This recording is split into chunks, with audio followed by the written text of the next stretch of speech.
Hello and welcome back to another awesome episode of the Dream Design Podcast with Amy Lee. I'm your host, Amy Lee Westervelt, and today I have a super awesome guest as usual. I've got Dr. Sharon Stills here. She's a naturopathic medical doctor. She is an expert in all things menopause and women's needs and, women's growth, and I'm so excited for you guys to meet her. She is just a ray of sunshine, and you guys are going to love her. And she's going to tell us all about her story and all about what she does. So, welcome, Dr. Sharon. Hi. Hi, thank you. It's nice to be here. It's so good to have you. So, oh my goodness, my first question is always, I feel like I ask this on every episode, how does one become a naturopathic medical doctor? Like, I don't feel like that's something that we come out of school going, when I grow up. And by the way, the naturopathic part just makes my heart sing because I'm like the crunchiest mom and like the most skeptical person when it comes to pharmaceuticals and all that stuff.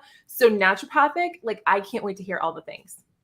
That's a great question. And one, myself, did not come out of school and go, I want to be a naturopathic physician. I didn't even know it existed. So when I actually graduated school, I didn't even go to college. I kind of had a troublesome teenage years, reflecting from my dysfunctional childhood that I grew up in. And so when I graduated high school, I thought, you know what? I'm like really messed up right now. I'm doing way too many drugs. I don't know what I'm doing. I'm not going to go waste money and go to college because I can just stay home and party. That was my thought process. So I didn't. I just got a job as an administrative assistant. I was running, I think it was a lumber company back then. And I was just doing secretarial work and didn't go to college. And then I ended up getting married and I ended up having my children. And my eldest son had a lot of issues. He had ear infections and he had eczema. And it just so happened, I was living in upstate Buffalo, New York at the time. And my neighbor had a brother who was a colon hydrotherapist. And I was like, what is a colon hydrotherapist? And I found out he stuck a tube up people's butts and cleaned out their colons. But he was very into natural stuff. And he started telling me, oh, you have to do this for your son and don't take him to the pediatrician, no more antibiotics. And it all just landed and it made so much sense to me. I was like, wow, changing his diet is going to change the way his skin looks. That's amazing. And why didn't anyone tell me this? Why didn't the pediatrician tell me this? So this was back in 1989. This was before podcasts. This was before the internet. I didn't have a computer. So I just went to the library and started searching, what do I do? What is natural medicine? Found a couple of books, devoured them, got really into just nutrition and all of these things. And then I found out there was a doctor across the border in Canada who was a naturopathic physician, and he treated people with all sorts of ailments, but he did it naturally. So me and my friend packed up all our kids, drove across the border and went to see this guy. And I walked out of his office and I just remember, again, this is a long time ago, but I remember standing in his parking lot and just saying, I'm going to do what he does. I'm going to be a naturopathic physician. And at the time, I was also getting divorced and I had a decision to make. Am I going to go back to what I knew how to do and be a secretary and struggle raising two kids on my own, because I knew my ex-husband with his drug problems was never going to be contributing or helping me. I knew it was on my own. And I said, or am I going to go do my passion? Because at this point, I was just obsessed with nutrition and herbs and natural healing. And I thought, I want to wake up every day and do something that I love. And I want to wake up every day and help other parents. So I want to go be a natural pediatrician. And so I just said it. I really believe in the power of speaking what you want into existence. And so I just kept saying, I'm going to be a naturopathic physician. I'm going to be a naturopathic physician. I was 23. I had a 1-year-old and a 3-year-old. I was getting divorced. I had no idea what it took to become a naturopathic physician. I didn't know you needed an undergraduate degree and all these other little minor inconveniences. But I just kept saying it. And I just kept saying it and I just kept seeing it. And 10 years later, I became a naturopathic physician.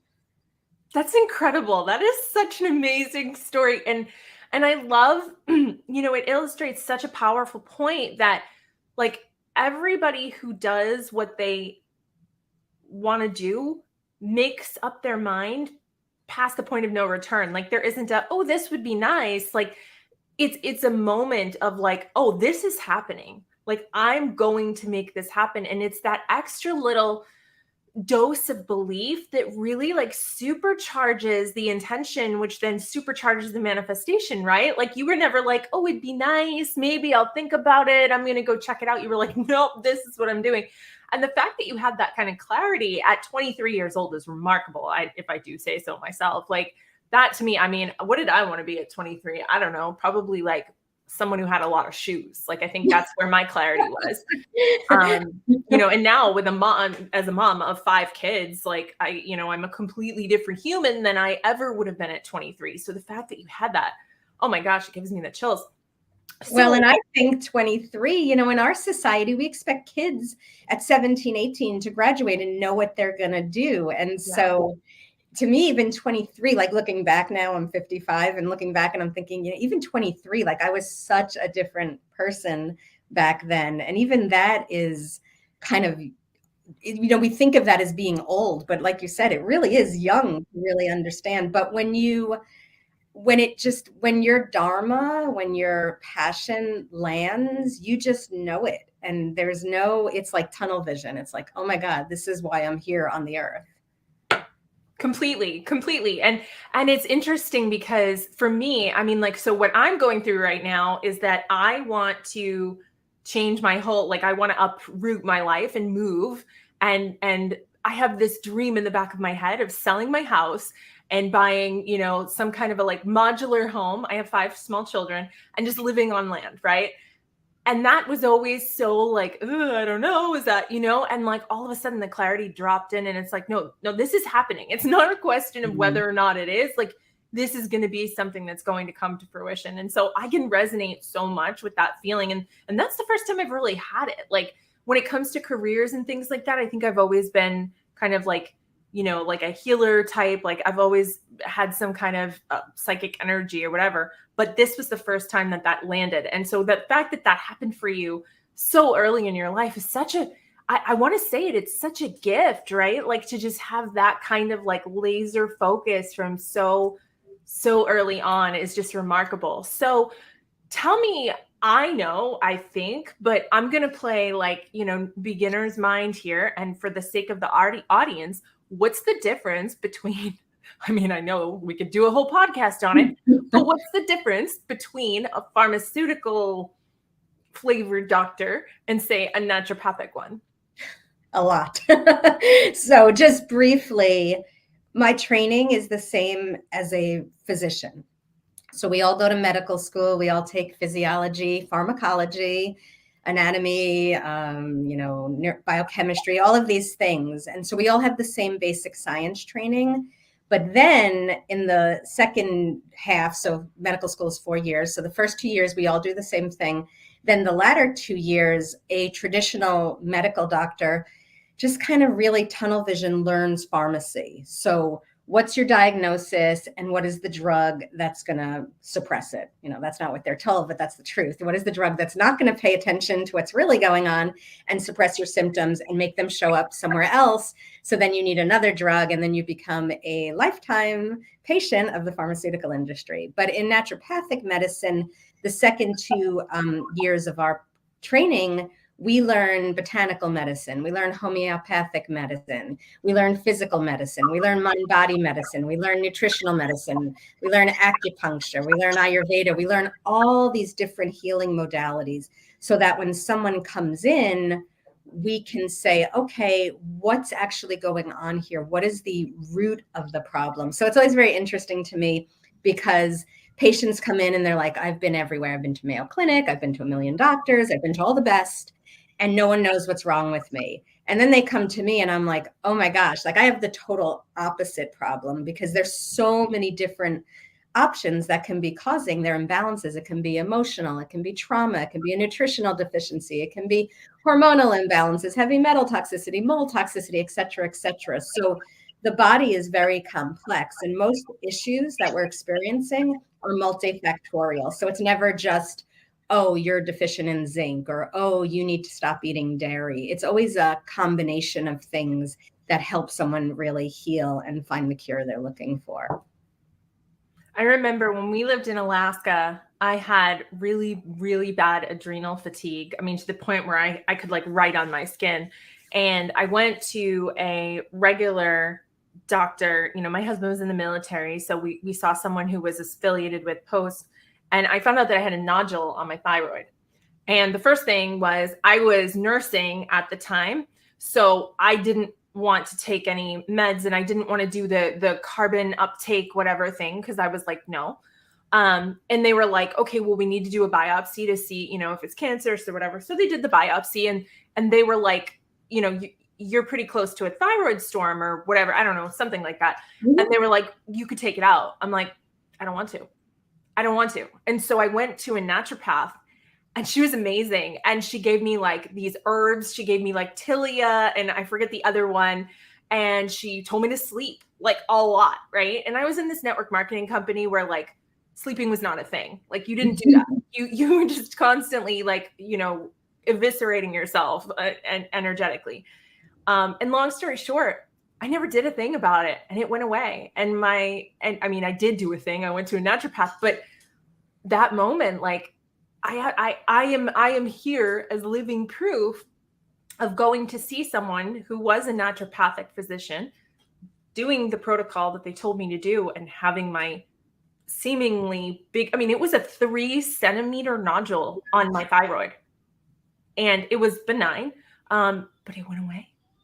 And that moment made me a believer. So yeah. Yeah, our medicine really, really works. I could spend years talking about all the success stories and patients who came in who, I have a specialty in naturopathic oncology. So I work a lot with patients who are dealing with cancer diagnoses. And so I have so many patients who were told, this is it. Go get your affairs in order. You're not going to make it, which no one should ever tell anyone. No one should play God and know when you're going to expire. And, these patients are living healthy, happy lives and, years out from their diagnoses. Same thing with women who are wanting to get pregnant and have, gone through the ringer. And that is such a stressful situation. And I've helped countless women have little naturopathic babies, and all naturally without using IVF and injecting all these harmful synthetic hormones. And so it's really, once you find out about like the natural way, it's like, oh my God, this makes so much sense. And why would I want to take pharmaceuticals? And, there's a time and place for everything. And so, I don't want you to walk away saying, Dr. Stills never says to never take a pharmaceutical, because, it depends what your situation is and who you're working with. But if you're working with someone like me, I can tell you in over 20 years of practice, I've never had to prescribe even like an antibiotic for serious conditions, from pneumonia to COVID nowadays to, strep throat, erysipelas, like all sorts of acute illnesses, because I know how to work with the body and support the body naturally. But if you don't have someone doing that, and you're in a life-threatening situation, you may need to take a pharmaceutical. So it's all about who you gather up and get on your healing team, so you're well prepared. Yeah, absolutely. Absolutely. And, I believe very deeply in what I call emergent medicine, right? Like if it's like trauma related, like your kid falls out of a tree, needs a cast all day long. Right? ER. It's an acute situation. Absolutely. But, for that reason, my mother's going to have a nervous breakdown. Mom, don't watch this. My family doesn't carry medical insurance, because I am not of the mindset that I want to bet that my family is going to get sick and the insurance companies betting that they're not, right? Like that's not a game I want to play energetically. So, I mean, if my kid has a problem, like a real problem, and I do have a daughter who is like the hypochondriac of all hypochondriacs that manages to like conjure like a daily plague, like that girl, she's 7 and she can literally create like something that lasts just long enough to freak me out to feel like she's dying. And then it goes away. It's the craziest thing. She'll have like a knot, like a knot this big on her face. And I'll be like, oh my gosh, let's watch it to see if it gets big. And it disappears. has broken her ankle and it goes back together. I don't understand it. But all that to say, when it comes to, something that's really a big deal, of course we're going to go get medical care, but this preventative stuff, I can't why would I energetically want to entertain the idea that something's going to get me? Like, shouldn't I be in the complete opposite energetic wavelength of like, if it happens, we'll deal with it? Why would I bring that on myself? I mean, that's how I feel about it. Absolutely. So as far as your daughter, I mean, kids have this innate, amazing healing power. And if we don't shut it down, the body is capable of miraculous things. It's just a lot of times we suppress everything. We suppress a fever, which is our own body's mechanism of healing. And so when we suppress, whether it be with pharmaceuticals or emotionally, it just goes back into the body and it shows up in another area. So if you have a child who has eczema and you put corticosteroid cream on it, well, then the next thing you know, 2 years later, that child now has asthma because you've suppressed it. And the imbalance is always going to find a way to express itself. And then, yeah, as far as insurance, and so in the olden days in traditional Chinese medicine in China, you would go see the doctor to stay well. And you would pay, you would go see the doctor and you'd get your acupuncture and your herbs, and you would do it preventatively to stay well. And if you got sick, then you didn't have to pay, because then the doctor wasn't doing their job of keeping you well. And then you wouldn't have to pay and they would have to treat you. And so it's kind of, we're so opposite that way. So I always say, and I dream of this day where people wake up and they're like, I feel freaking amazing. So I'm going to call Dr. Stills because I want an appointment so I can keep feeling this way and find out. But I've been practicing over 2 decades now, and I probably can count on just both my hands, maybe an extra finger or two, on how many people have come to see me because they feel good and they just want to practice prevention. Unfortunately, a lot of people come when they don't feel good and they're in fear and they're scared. But this could be an opening for all of you listening to really think about, how can I keep staying healthy? What am I doing preventatively? Because energetically, that is such a higher level and a higher vibration to be in, rather than, oh my God, I'm sick and now I'm desperate and now I'm freaked out and now it's bringing up all my trauma and I'm grabbing at straws. What am I going to do? And so we really need to rethink our physical health. Is, it's really corny, but it's like your health is your wealth, because if you don't have your health, it doesn't matter what you have, you're not going to be able to enjoy it. So if you have, a huge bank account or a beautiful home or a great community, but you're sick and you're not feeling good, then you're not going to have the same experience with it. So always remembering our physical body, which is totally attached to our spiritual and emotional body, so that the mind-body connection is real. It is married, but that our physical vessel needs to be attended to. We are spiritual beings having this physical experience, but we have to also take good care of our physical body with getting enough sleep, with feeding it right, with supporting our organs of elimination, and so on and so forth. So being healthy and taking care of it's not easy being human. It takes some energy and attention. I think that's really a really great point. The way you said that too is like, and it makes me rethink, right? Like it's a calibration. It's like getting a tune up, as opposed to what I was thinking, which is like, oh, let's go get another, inoculation for this thing that's this big bad disease that's coming to get you. And it's not about that. It's about recalibrating the system and getting it to optimal conditions so that, heaven forbid, it does encounter something like that, it's able to, to process it and to fight it. So I practice terrain-based medicine, which not all naturopaths actually practice, but I believe that your terrain, your internal milieu, your extracellular matrix, the space between your cells, is where health begins and ends. And so, yes, a germ is going to come at you potentially, but what's going on in your terrain, if you're healthy you're going to be fine. If you're sick, if your pH is off, if you're demineralized, if you're dehydrated, if you don't have enough fatty acids, et cetera, then you may get ill. But these bacterias, these viruses, these bugs, they live within us. They're actually symbiotic and they help us exist.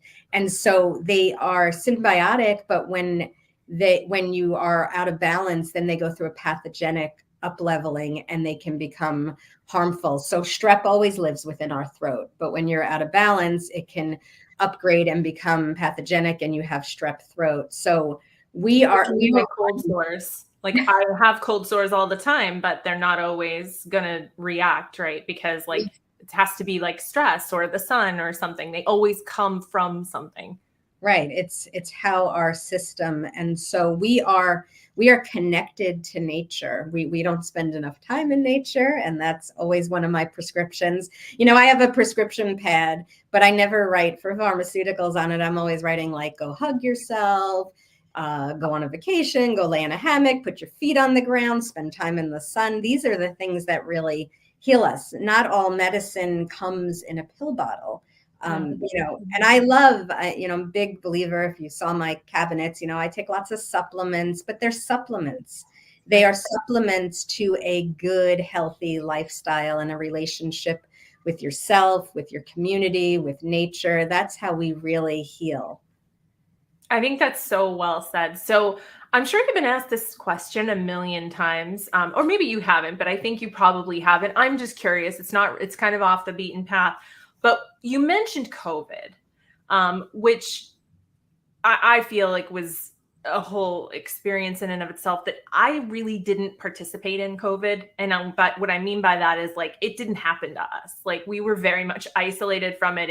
And we also took care not to play. We didn't opt into COVID. Mm-hmm. And I'm just curious, like, what was that like for you as a naturopath?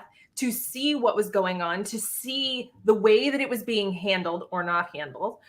How did you stay sane during this giant sociological experiment that may or may not have, been what it was or wasn't, right? I'm not going to alienate my entire audience here, but I think you know what I'm saying. How did you not go crazy? Well, who's to say I didn't? But I spoke out. I started my own podcast because I was so frustrated of the misinformation that was being given that I started a podcast to speak the truth, to speak the uncensored truth, and to share what people weren't being told and what they should have been told. And it was very familiar for me because, like I said, I work a lot with patients dealing with cancer diagnoses, and it's a very similar thing. Patients are gaslit into thinking they need chemo, they need radiation, they need it tomorrow or they're going to die. And my patients who have fared the best chose to opt out of chemo and opt out of radiation and just heal the body naturally.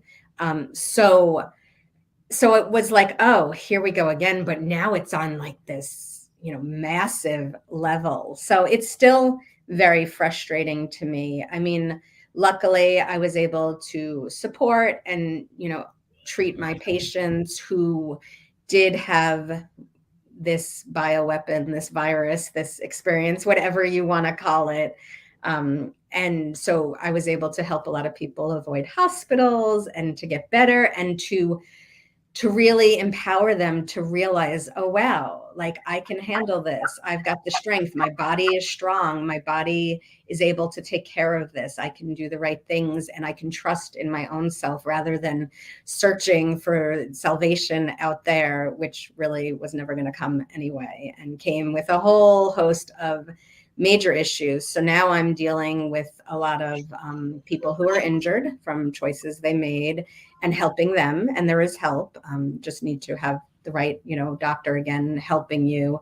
And so, and it's just, it's very sad. It's very frustrating because I really feel like it was this major, major gaslighting. And I know so many people, so many colleagues and friends who were really shut down and censored and shouldn't have been because they were really speaking what was truthful. It's interesting too, because you wonder when you look at history, how did things happen? How did thalidomide manage to maim so many children? Like, how did doctors not figure it out? Like, how did these things, how did these atrocities, how did we do these things? How did we not know about cigarettes? And then you look at something like this and you're like, oh, this is how. Because it was deliberate, because it was purposeful. And it won't be until years later when people feel energetically divorced from it that they'll ever say anything about it as a society. And living through that, if you're not grounded in who you are and understanding like that as a cultural landscape, it will drive you crazy. Like, I know that, because I mean, even the way that things are right now in society, I'm looking around like, this can't be real. Like, this can't be reality. Like, I'm mind blown at what's going on in this country right now. And I'm like, I'm sorry, the president can't go to the coronation of another world leader because he can't travel twice in the same month because he's too old. How is he going to be a next? How does he even fathom that he's going to run again? Like, where are we? Yeah, we're in the twilight zone. We're in the upside down world. I'm not sure where we are. And from a medical perspective, because that's where my expertise is, sure. I've seen this time and time again, but it's really full blown now. And, people's health are at stake, and the future generations are at stake. And it concerns me. It definitely concerns me. And so I'm playing, my part, as ever small as it is, just to help the people that are, in my practice, and that and speaking out and changing the conversation, or at least having the conversation, because, ultimately I have very strong views, but ultimately I want people to just be fully aware and fully educated, and then you choose what works for you.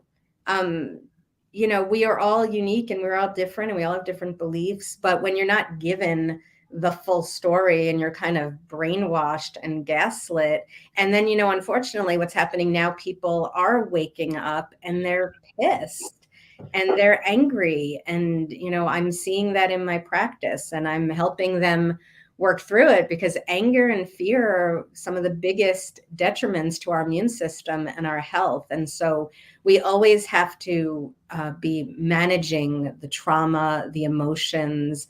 A lot of our issues always get drawn back to, to what happened in childhood, to what's going on with your inner child, and what need did you not get met, and how did you decide you were going to see the world, and how is that expressing itself with you now? And so there's a lot of moving pieces that are going on now, and we really need to keep waking up, because our health, our generations that are coming, the kids, it's just the kids nowadays, if they're not raised by a crunchy granola mom like you and me, then they are, they're homeschool too. I love it. I homeschooled my kids until I started medical school, and then I was like, I cannot do this both. But yeah, so there's a lot there's a lot of work we need. But I mean, it all starts with, you. If you're listening and you can be open and have different viewpoints and change your energy and make different choices, then that's how we, one by one, we model for others. And then people say, wow, like, what are you doing? And why are you so healthy? And then they learn and they go, oh, and, the pharmaceuticals have not been working for me. And so it's kind of it's important for us to share and teach without being preachy. We can only teach those that are like knocking on the door and being like, hey, is there another way? Absolutely. And they will come, and they do, when, I hang out with some friends, and I always say, there are moms that are concerned about what happens if my kid gets this communicable disease. There are moms that are like, what happens if I inoculate my kid for this communicable disease and it hurts them? And both are absolutely relevant. And we get to decide which of those conversations is more fearful for us. And it's the judgment where it becomes a problem, right? It's the judgment. It's the like, well, you should do this or you shouldn't do that. It's like, no. Like, we both acknowledge that we have a fear, and each of those fears is powerful and relevant, And so if you feel all of a sudden, and I've had many people come to me and be like, hey, can you point me? Can you show me? And I'm like, oh, absolutely, I can show you. I have more resources than anyone. Absolutely. But I'm not going to go, hey, just so you know, I saw that your kid got their, 6-month shots today, and here's all this. Like, I would never do that. No, because that, then it's in their mind, and the mind is a powerful tool. So I remember when I was a young mom, and as I was learning to not trust in the traditional medical system, they were like, we're going to take your kids away from you if you're like a bad mother and you don't inoculate them. And so my first son actually had a couple of inoculations before I just stood up. I wasn't a doctor yet, but I just thought, no, this is wrong. And back then, this is 1989, there was only like 6 shots in the schedule as opposed to. I was born in 82, and I think we had 8 altogether, the whole schedule, and I had them all. Now there's, upwards of 70 something. So, but I stood up and I just knew that this was the right choice, and was so glad that and then as I've gone along and learned, and then of course in my practice, what I have seen just really, drove it home for me. Like, I have seen kids who were fine, and then they were inoculated, and then they were not fine. And it's a very clear correlation. So yeah, it is, it's everyone's choice. It's just get educated. I think when you really get educated and you step outside the party line, the choice becomes a lot clearer on what is healthy for your child and what is not. And it all is based on fear. If you don't do this, your child's going to get, chicken pox. Like, we have chicken pox parties. Come on, let's get chicken pox. Chicken pox, measles, these things actually help support the immune system. They train the immune system. They are definitely correlated with less occurrence of autoimmune disease later on, because the immune system has been trained. We have to stop suppressing fevers. We have to let a fever ride. It is the innate wisdom of the body. If you're ill, let the heat rise, let it do its job. But we've been so scared. Oh my God, my child's going to have a seizure. And, a lot of this is just false. We need better education. So, I think everyone needs a naturopathic doctor on their healing team. And even within naturopathic medicine, there are different viewpoints. So you have to find the right naturopathic doctor for you, who's going to really help you on your journey. Yeah, I think that's so well said.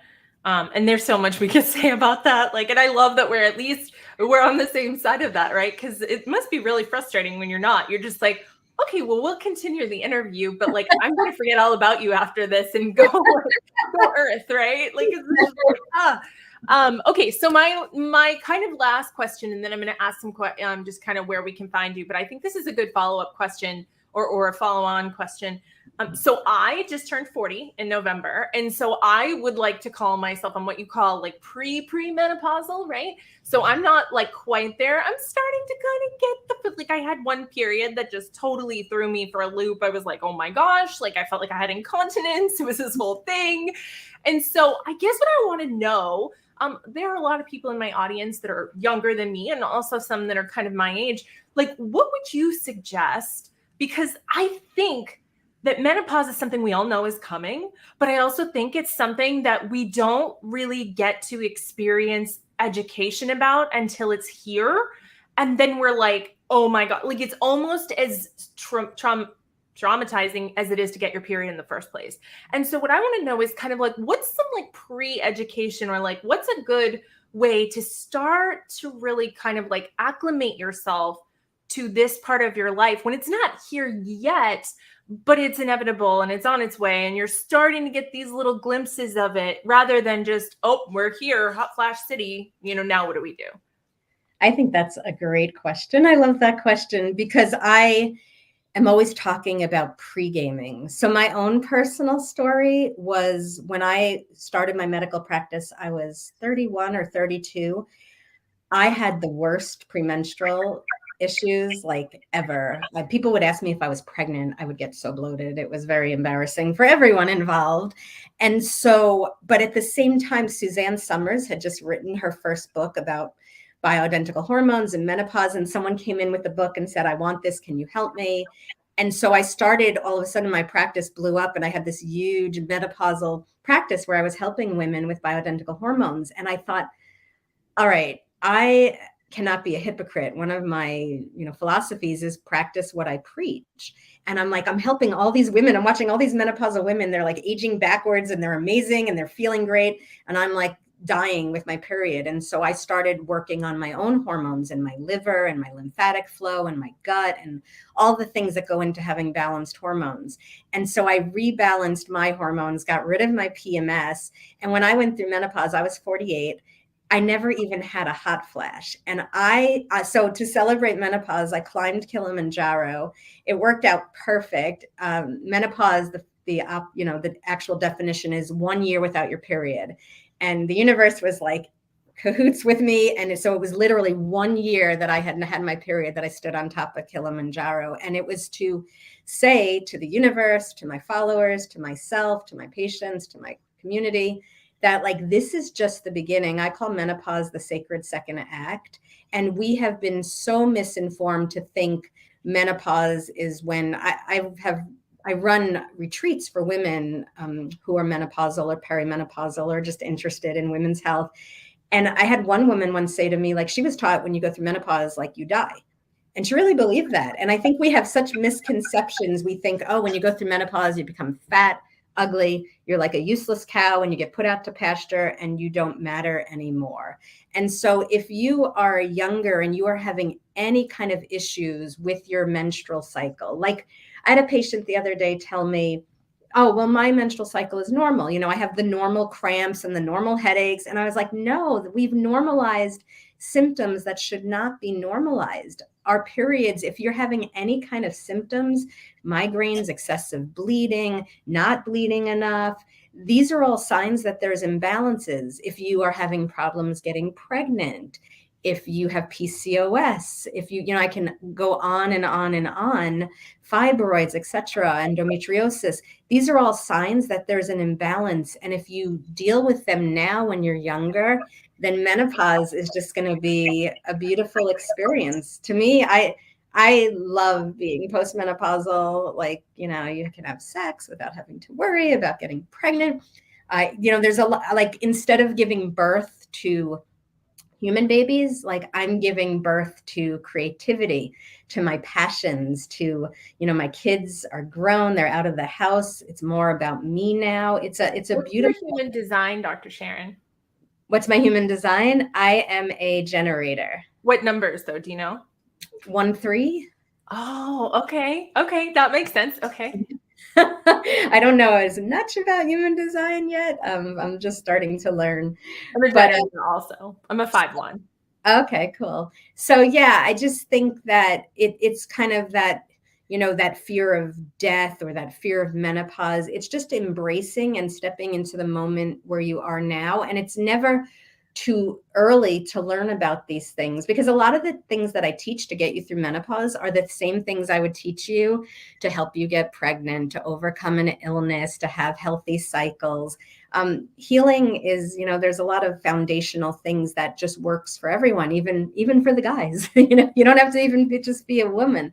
And so we really want to, start early. And perimenopause is like this, perimenopause is the years before menopause. And old school thinking is like, oh, perimenopause couldn't possibly happen till I'm 45. So if I'm 35 and I go to the doctor and I'm having migraines or I'm having issues, couldn't possibly be my hormones. Here, take an antidepressant. So that is not true. Perimenopause can start as early as your 30s. So if you are struggling with fatigue, with constipation, with insomnia, with anything, with low immune system, then it could be your hormones. It could be perimenopause. So find someone who's going to listen to you, because you know your body best. I get the honor and privilege of having an appointment with my patients once a month, once a year, whatever it is.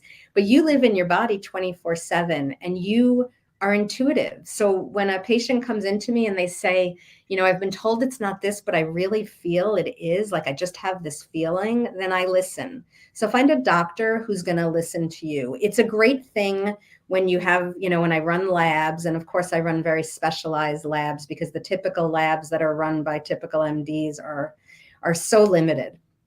But when, sometimes even I run a lab and I'm like, it looks okay to me.